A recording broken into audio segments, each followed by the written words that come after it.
OC World is made possible by the generous contributions of the Marisla Foundation, the Keith and Judy Swain Family Foundation, Orange County Community Foundation, the Cordoba Corporation, and viewers like you. Thank you.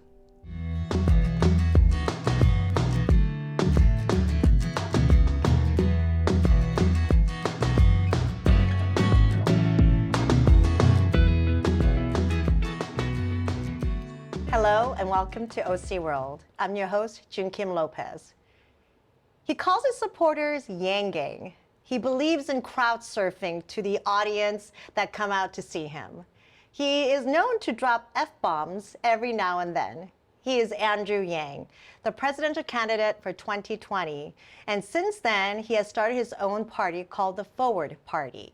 In our first series, we heard about who he is, a little bit about his perspectives and what's wrong with our democracy. But on the next episode, we're going to get a little bit more into his perspectives on policy. So thank you for joining us again, and thank you, Andrew, for coming back to our show.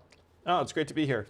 All right, so let's talk about a very critical aspect of your platform, what you've been talking about since 2020, well, since 2018 when you declared universal basic income.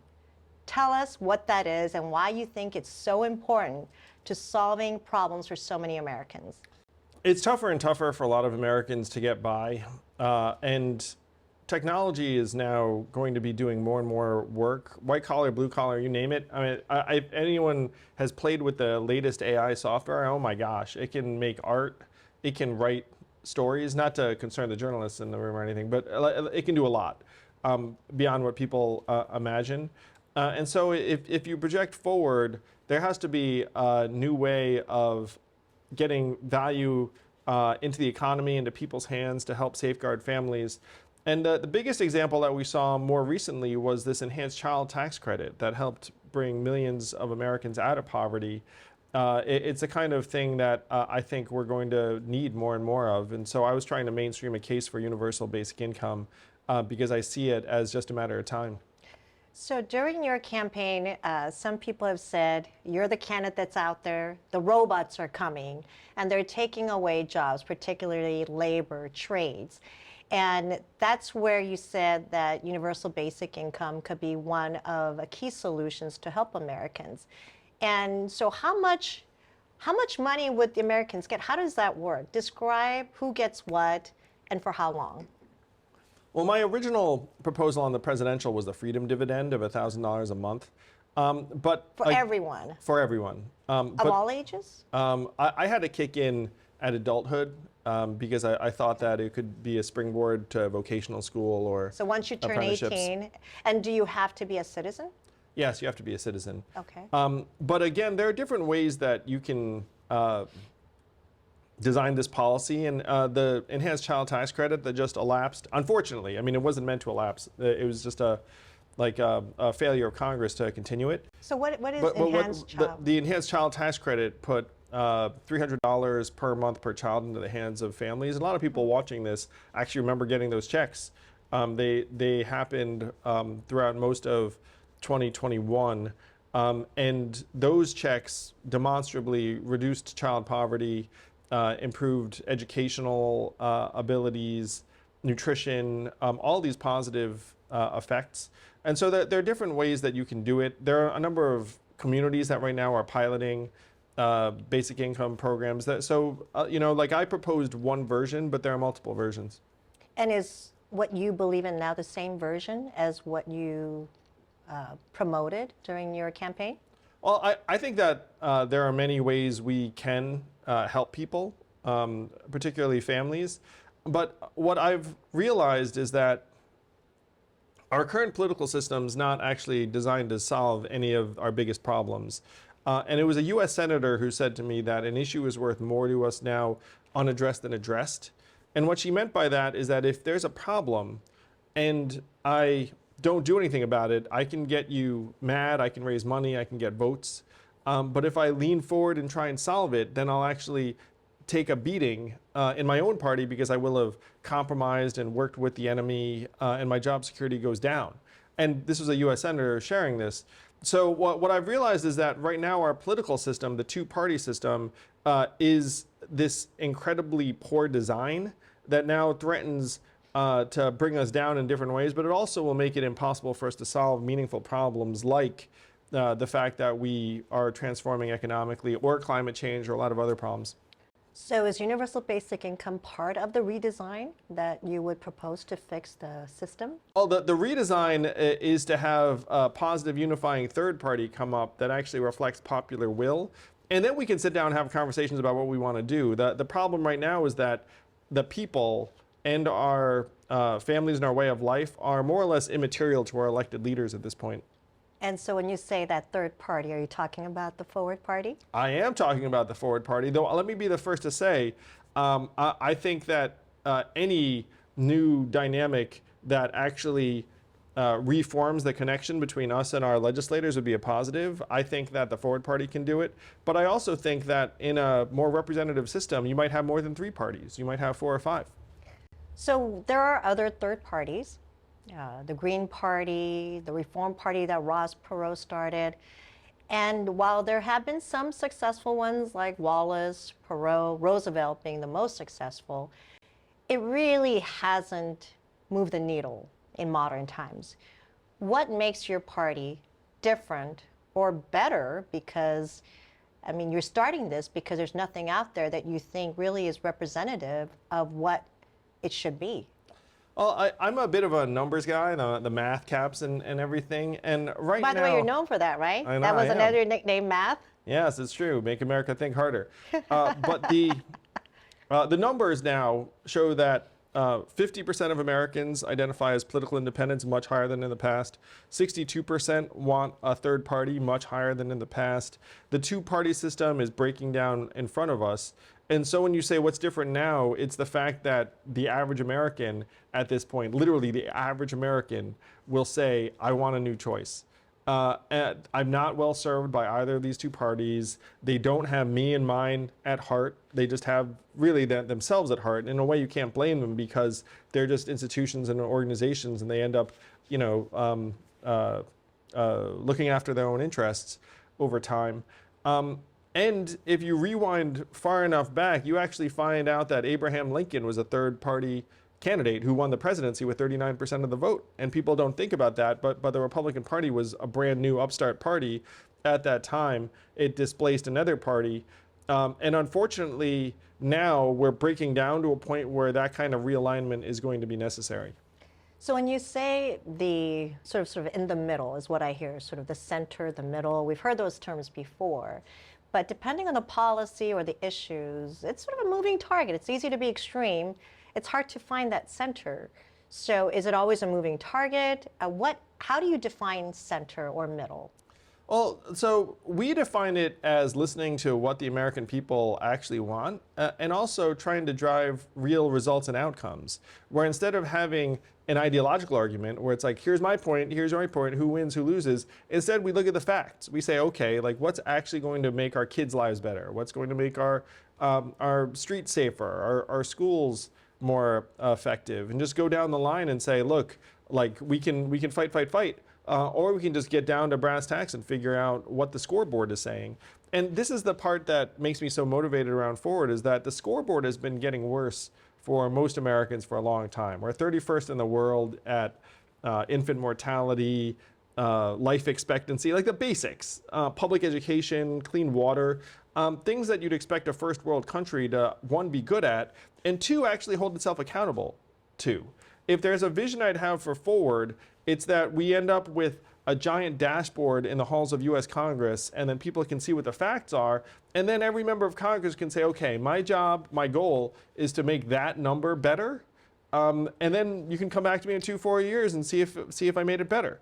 Instead of right now, they don't have to do any of that. They can just kind of slump in their corners and say, well, if I just throw red meat to the base and blame the other side and raise my money, then I'm safe and I'm fine. I show up to a few things, I'm a nice person, or not even nice sometimes, I mean, I don't know. So it's just like you don't have like an effective operating system right now. And because of that, our standard of living is getting worse, not better. So this is what you mean by fact-based government. making sure that through data, we hold ourselves accountable. So as a party, how do you measure success? What's your dashboard? Well, we want to get 500 plus elected officials by the end of 24, and that can be How many? through 500 plus. 500 from your party? 500 plus forward party elected officials by the end of 24. So we're having our first national convention in 23. And 500 plus might sound like a lot, but the truth is that there are about 506,000 elected officials around the country. And we already have a host of people who are raising their hands saying, hey, like I'm forward because they're a non-executive, a nonpartisan county executive or in a role where they're effectively independent right now. And then they look at our approach to things and say, oh, it turns out that that actually resembles me. I'm not in one of these warring tribes. I just want to get stuff done for the people.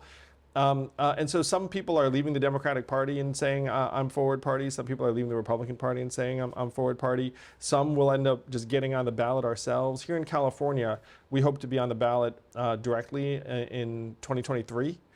So by 2024, we should have over 500 elected officials. We want to be in the ballot in 30 states, including California, So 30 by the end states of next year. At all, what level And then all of 50 by government? 2024. We're not stopping at 30 people. Wow. This is like, this Okay, is an all that's 50 very state thing. ambitious. 50 states in basically less than 2 years, Yes. right?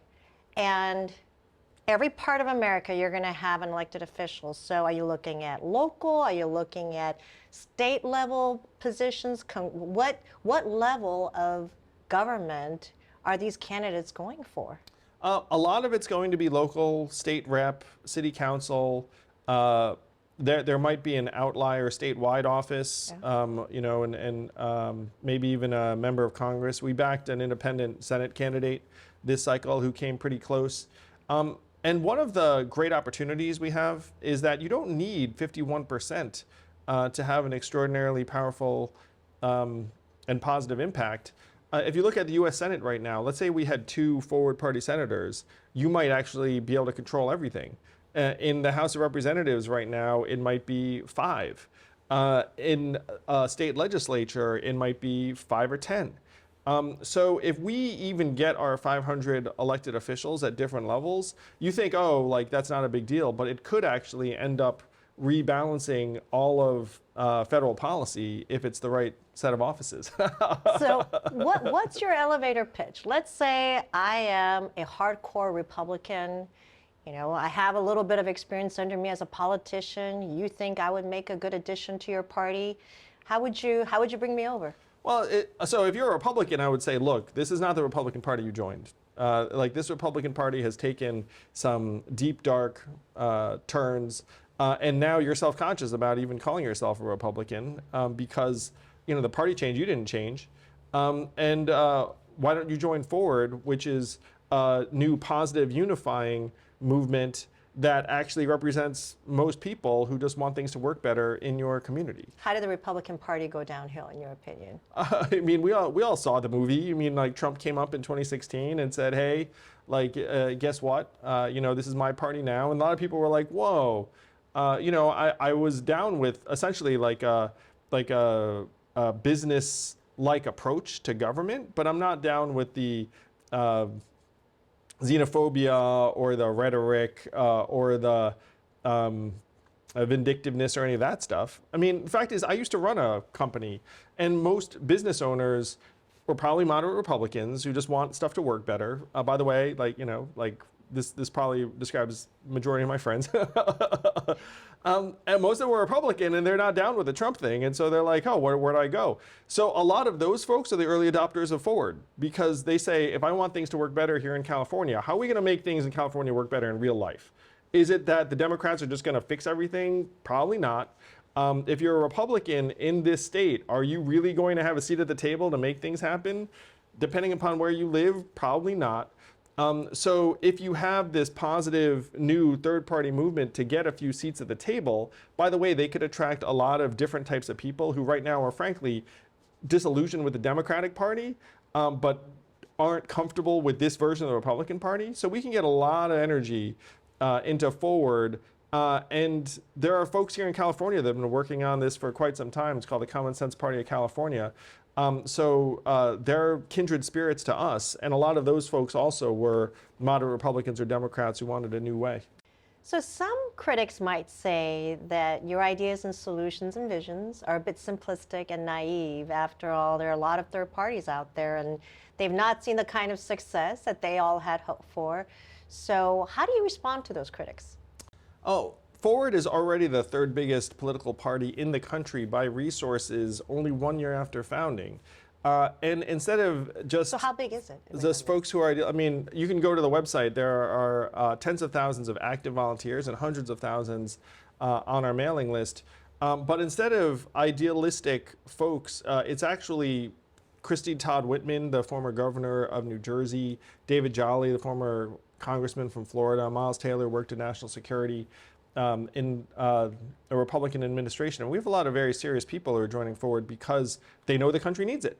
So to folks who think like, oh, it can't happen, I'd actually reverse this and say it has to happen, because otherwise you're going to see this two-party system just continue to deteriorate and disintegrate before our eyes and bring our country down with it. So you talked about polarization of political parties. So let's kind of shift and look at sort of the social polarization, hate crimes, all these interracial incidents, hate incidents, everything on the rise, particularly here in Orange County, hate crimes and hate incidents against Asians. And so when you talk about human-centered economy, right now it's hard to find that center because people are divided. What are your perspectives about that? No, it's difficult. I mean, I have many friends and family who've been affected by some kind of hatred or xenophobia this past number of months. And I think it's one reason why we do need a very different approach in our politics, because right now you have this us versus them, left versus right dynamic, and it just makes everyone more aggravated and inflamed, and then when something bad happens, you end up blaming an entire group instead of just thinking of it as an individual. So hopefully we can bring the temperature down and just get to solving the real problems at hand, which is, why are people attacking each other? Why are people who are mentally ill or homeless not getting the kind of support or help that they need? Actually dig in and say, okay, like, what's the problem in real life? Instead of degenerating into who's to blame kind of mindset. And I will say, for folks who are somewhere in the middle, and maybe you're Asian or Latino or any other background, you look up at this political system and say, hey, they act like they're speaking for me, but they're not really speaking for me. You know what I mean? And what you want is for folks to turn the temperature down and have a pragmatic, practical view towards solving the problems. And right now, that's not really happening because our political figures aren't rewarded for that. They're rewarded for like a good soundbite or a press conference where they make a very broad value statement. And a lot of Californians, a lot of Americans are sick and tired of the value statements. Like, we just want you to get the thing done. Like, why is this downtown a mess? Why do I not feel safe? Why does it feel like my school is not doing what it should be doing, or it was closed for a long time, or whatever the issue is? Like, those are the things that people here in California and around the country care about. And instead, what are we getting? We're getting like a value statement saying, oh, we're good people, they're bad people. And most of us want the actual reality to improve, not statements that are supposed to make us feel better. So you sort of hold yourself as fixer of the problem. You have solutions, you created this party, you have your visions. So what would you do specifically, the one thing that you would do to bring the social divisiveness to a better place? I think one of the major problems is that people get rewarded for really negative and hostile sentiments on social media in particular. And I think our national political climate is a big part of this. I'd want to try and turn the temperature down and get people focused on the actual problem instead of the sentiment. Is that easy? No. But it starts with having leaders who actually care more about the policy than what's trending on Twitter. So just sort of, again, we talked a little bit about how you have families, and I believe you also experienced throughout your life at different times racism, the different things that you've been called, and we've certainly see that ramp up. And some have said that while you represent the identity of the Asians, you don't represent the interest of the Asians. That's a tough statement. How does that make you feel? Oh, I would never claim to represent a massive, diverse community in that way. Like I'm just doing what I think is right for my community, however you'd like to define that. And some people will be attracted to it and like it, and other people maybe less so. But I hope people think it's coming from a good place. Yeah, and one of the things I'd like to see is for different people who have different perspectives to also get to institution building and problem solving. So when you look at all your supporters, is there a certain profile, sort of a certain type of groups that tend to support you and gravitate towards your vision? Yeah, it's problem solvers. It's people who just like, okay, like, after they hear all the stuff, they're like, what do we do? And if you're an action-oriented person, then you're looking up saying, well, what do we do? What do we do to fix our political system so it actually rewards good behavior and data and solutions, and not just who can, get people crazier. What do we do? How do we actually cure our diseased political system? And it turns out that if enough Americans get together, we can actually stand up and say, look, this system, maybe it made sense at a point in the past, but it doesn't make sense now. The majority of us don't feel like we're represented or heard. We feel like the problems are getting worse, not better. So we're going to try and get people in and reward them for delivering for us. We can do that here in California. We can do that in states around the country. And it's this kind of movement that is going to be vital to the reinvigoration of the American way of life. So you use words like incentives and rewards quite a bit. Is there a hammer in your toolbox? Oh, the hammer eventually is whether people want to win office. If you get enough, even if Forward Party ends up representing what's called the 10% in this middle, that means we can swing most national elections. And so the hammer is, look, if you don't actually start doing the right things by us, the people, you'll probably lose your job at some point. I think it's a pretty, and right now the vast majority of public servants feel like they're completely untouchable because they're like you can't touch me. I'm like, in my party, in this district that has been drawn to my benefit, I've got my multi-million-dollar moat. Like I can deliver, I cannot deliver, doesn't really matter. And then that's what has to change. So when you talk about incentives and the hammer, the hammer is like, look, we just want people in who are going to do right by us. And if you are not in that profile, then thank you for your service. So aside from term limits and just people not voting for the same candidate the next go around, there's really no other way to remove people. And I know term limit is something that you're supporting. Is there any other way to exercise that hammer, in your opinion? 3/4 of Americans are for term limits. We don't think people should be heading to DC and then just staying there for decades and decades. So the Forward Party is for term limits because if enough of us are for it, Forward Party is probably for it. But in a dynamic system that was genuinely open, you could have people. So right now, again, I just wanted to recap some numbers from our last episode.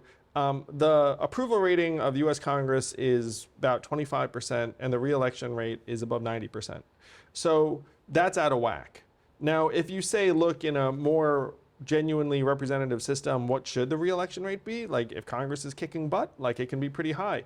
But if you had it even down to some kind of reasonable level, then I think you'd see a major difference in approach.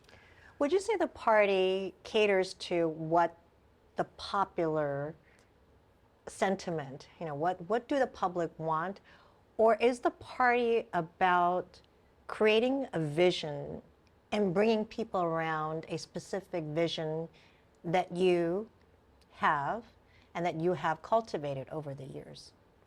Well, the Forward Party is about free people, thriving communities, and a vibrant democracy, and so it's going to manifest in different ways in different places. And that's what we want. One of the reasons why I think the two-party system is so broken is that the Democrats have completely given up on rural areas in Missouri and Mississippi, and Republicans have given up on a lot of the coastal enclaves, and that's unhealthy. You know, 3/4 of the country right now is under one-party rule. That's unhealthy. So the Forward Party wants to try and give people a real choice, and it's going to mean different things in different places, and we think that's great. So we're already coming to the end of our show. It's been 5 years. You've done a lot. You have done things differently than some of the other candidates for campaigns and certainly political figures. We talked about during the break some of the fun things that you got lined up. What's sort of the next thing that you want to try that you haven't yet? I want to spend a little bit more time with the family. I feel like, you know, like my boys are getting a little bit older. I need to dad it up some. But I've had a very fortunate, blessed career where I've gotten to do a lot of different things. And so the bucket list, I got to say, I mean, I've checked off a lot of boxes already. You know, what have I not done that I'd like to do? I mean, people congratulate me sometimes for some of my accomplishments of the last number of years, but like I measure my accomplishments in terms of how many people have actually had their lives improved, and we have a long way to go in that. You know, it makes me deeply sad that the child tax credit got taken away because a lot of people were benefiting. So if we were to have something like that in place sustainably, like I'd feel much better. I'd feel like I could rest more. Great. Well, thank you again for joining us. And thank you for joining us here in OC World. I hope you enjoyed the program. We had a great conversation, a two-part exclusive with Andrew Yang. Whether you agree or disagree, it's always interesting to see how people push the envelope and what can be achieved. Because regardless of what has happened around us, this is still the land where dreams do come true and people can certainly pursue their visions. Thank you again. Until next time, be well and stay safe.